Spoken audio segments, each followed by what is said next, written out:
Right. Right, we're going to ignore the snail here. And we're going to go to, let's try this again.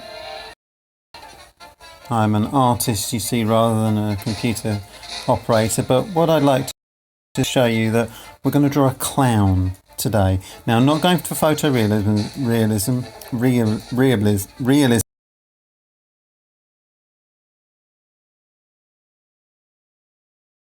clown figure, hence why I've drawn the big top in the background, or the Ferris wheel as it's affectionately known.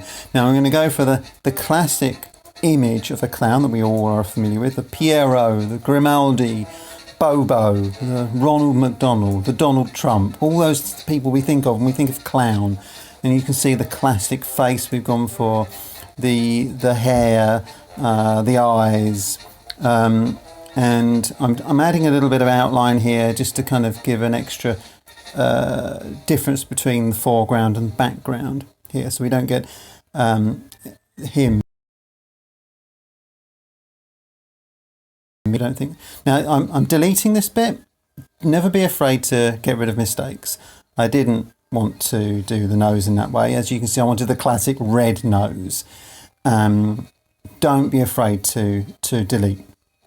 The delete button is there for you. Erase.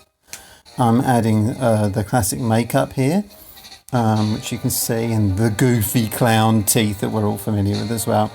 Again, I've gone over those in white. Don't be afraid to delete your work.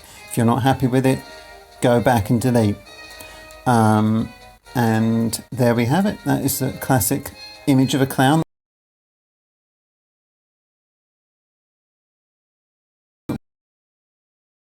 That is a lesson for today. That's how to draw a clown. Thank you.